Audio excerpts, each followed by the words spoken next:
Bom dia, alunos do oitavo ano da Escola Virgílio. Espero que todos estejam bem. Sou o professor Luiz Guilherme e vamos para mais uma semana de estudos, a semana do dia 8 ao dia 10. Vimos semana passada que o mundo é dividido entre países desenvolvidos e subdesenvolvidos, né? Lembra daquela divisão norte e sul? Os países que estão para cima da linha nórdica são os países desenvolvidos.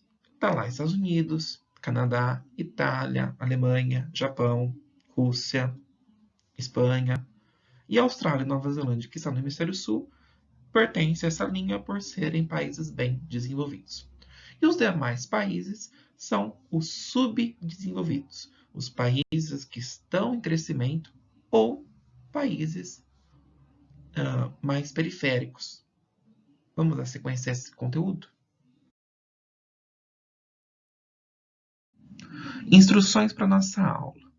Assista essa videoaula atentamente, passe no caderno esse resumo aqui apresentado, que é de acordo com o livro didático de vocês, páginas 69 a 76.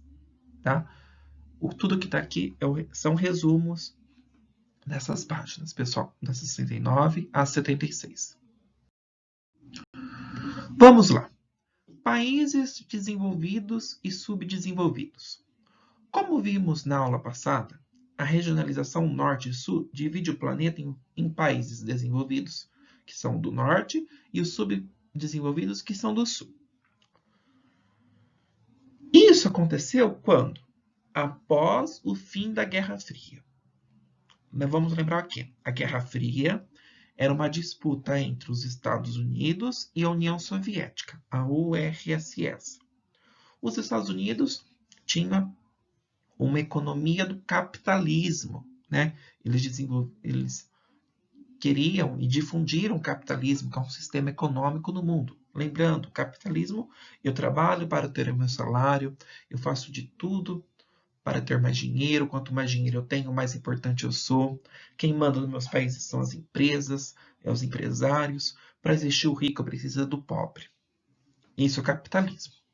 O socialismo já é o contrário. O governo manda em tudo, toda a renda é distribuída pelo governo.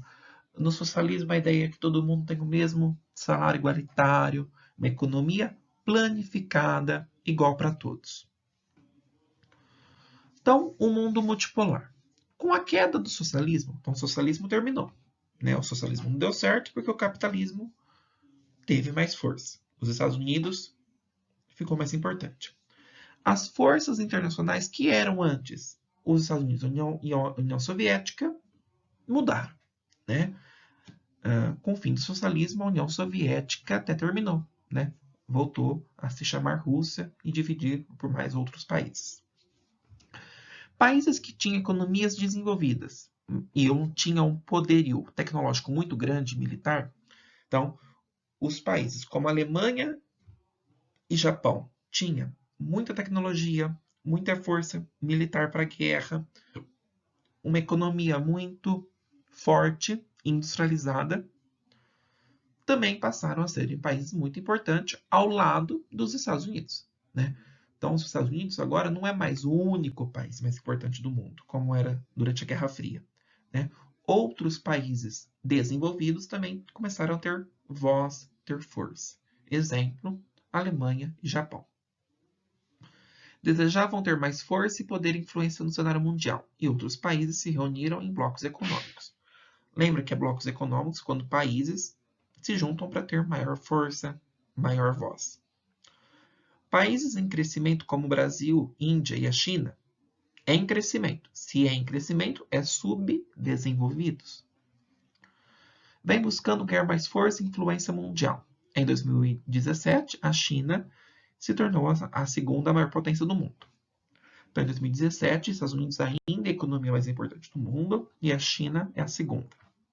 Há estudos que falam que a China, a partir desse ano, já vai ser o país mais rico do mundo. Como que eu classifico o índice de desenvolvimento humano do país? Então vamos lá. Índice de Desenvolvimento Humano, IDH, é uma nota que a ONU, que a Organização das Nações Unidas dá aos países para falar se aquele país é desenvolvido, se é subdesenvolvido, se é pobre, se é rico. Eles utilizam 3 critérios. O que é isso? 3 valores para dar uma nota. A nota do IDH vai de 0 a 1. Então, 0,1, 0,2, 0,3, 0,4. Vai até 1, de 0 a 1. Como que eles fazem essa nota? Eles utilizam 3 critérios. Renda per capita é a média de salário das pessoas, né? A média salarial. Nível educacional. Analfabetos. Quanto menos analfabeto, maior a nota. Quanto mais tempo uma pessoa estuda, fica mais tempo em faculdade, maior a nota. E expectativa de vida. O que é isso? É a qualidade de vida daquela população. Se a expectativa de vida do meu país for mais que 80 anos, por exemplo, a média das pessoas vivem igual a 80 anos, a nota é muito alta, porque significa que aquele país tem boa saúde, né? As pessoas se cuidam, vão mais ao médico, têm boa alimentação, vivem mais. Vocês percebam, quanto mais pobre for um país, mais jovem morrem as pessoas, né?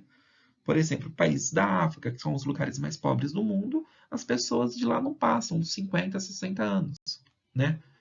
Na Europa, por exemplo, a maioria das pessoas passam dos 80 anos, né? Japão, a expectativa de vida é muito alta.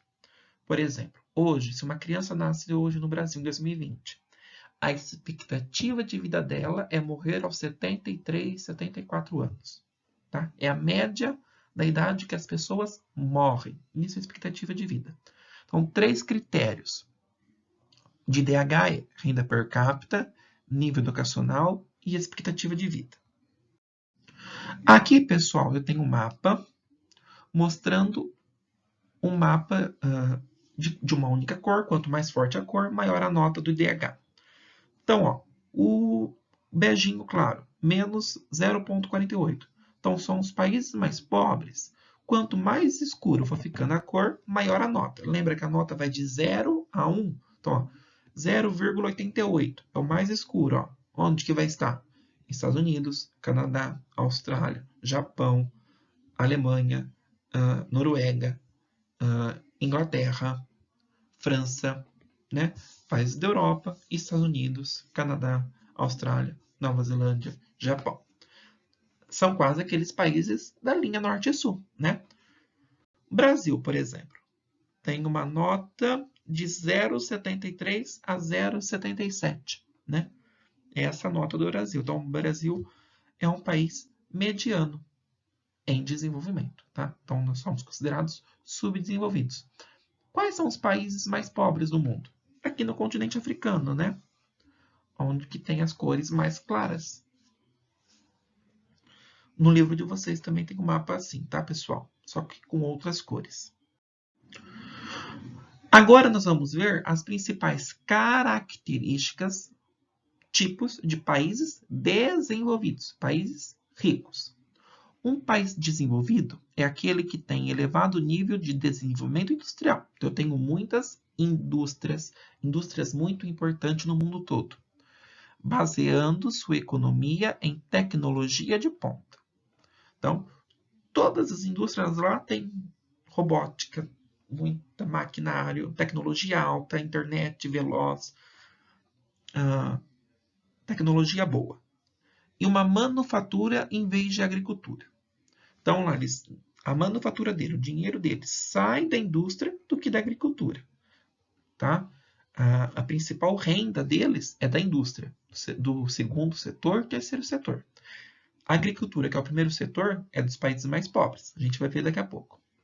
Os recursos produtivos são totalmente utilizados, resultando em um aumento da produção e no consumo, o que leva ao alto nível de renda per capita e do PIB. Então, por exemplo, o Brasil vende muito produto agrícola para os Estados Unidos. Então, por exemplo, o Brasil vende algodão para os Estados Unidos. Algodão da agricultura. e nós compramos o produto pronto dos Estados Unidos, como o tênis da Nike, da Adidas, que vai ao algodão. Então, o Brasil vende um produto mais barato da agricultura e compra um produto industrial dos Estados Unidos mais alto. Então, a gente vende bastante, só que um produto mais barato. E a gente compra coisas mais caras. Então, a balança comercial é igual entre esses dois países? Não. Quem está ganhando mais dinheiro? Os Estados Unidos, porque vende produtos industrializados. Então, os recursos produtivos são totalmente utilizados, resultando de um aumento da produção e no consumo, o que leva a um alto nível de renda per capita e do PIB. Além disso, os países desenvolvidos têm um padrão alto de vida em relação à educação e também a maior índice de expectativa de vida. Então, nos países mais desenvolvidos, a educação é de qualidade, a saúde é boa, as pessoas vivem mais. A mortalidade infantil, então o número de crianças que morrem é quase baixo. Né? A taxa de mortalidade e natalidade são baixas. O que é taxa de natalidade? Quantos filhos cada mulher costuma ter? Em países ricos, uma mulher vai ter um filho apenas, ou máximo 2, mas a maioria tem um ou nem tem filhos. Né? Por exemplo, na Alemanha, o país estava pagando para as mães ter mais filhos, porque estava diminuindo o número de crianças no país. Ia chegar um tempo que não ia ter jovens para trabalhar. Né? Então, quanto mais dinheiro eu tenho, menos filho eu vou ter. Quanto mais pobre for a minha família, o meu país, costuma-se ter mais filhos. Né? Vocês não percebem? Quanto mais pobre for a mulher, mais filhos ela costuma ter. Por quê? Não se previne, não trabalha, né? Pessoas mais ricas trabalham, então não tem tempo de ter filhos, não querem ter filhos, né? E por isso que a nota do IDH é alta, porque a educação é boa, a expectativa de vida é alta e a renda per capita é alta, o nível salarial é muito alto. Vamos ver agora algumas características de países subdesenvolvidos. É o contrário do desenvolvido, né? Um país subdesenvolvido é aquele que tem escasso nível de industrialização, pouca indústria, poucas indústrias. Um padrão de vida modesto, um IDH moderado para baixo. Então, um país subdesenvolvido, a nota já começa a descer, já é de 0,7 para baixo. Há também uma distribuição desigual de renda. Então, existem pessoas muito ricas no país, pessoas muito pobres, igual aqui no Brasil. Não existem pessoas milionárias e pessoas miseráveis, né? Então, em países subdesenvolvidos, existe essa grande desigualdade social. As taxas de nascimento e mortes em países subdesenvolvidos são mais altas do que em países desenvolvidos. A taxa de mortalidade infantil é alta devido à má nutrição, a má serviços médicos de infraestrutura, escassez de remédio e comida. Então, países mais pobres e mais subdesenvolvidos morrem mais crianças, tá? Isso está melhorando, só que ainda morrem mais crianças. Por quê? Devido à má nutrição, né? As pessoas não comem uma comida boa e assim por diante. Esses países subdesenvolvidos geram suas receitas da onde que elas têm o PIB, da onde que elas trabalham? Do setor agrícola, do primeiro setor. Então, países mais pobres ganham seu salário vendendo coisas da agricultura ou outros serviços. E não tem uma economia muito estável. Então, qualquer crise já afeta muito a economia desses países. Né? Se balancear, por exemplo, uma economia dos Estados Unidos, o Brasil entra numa crise muito dura e difícil.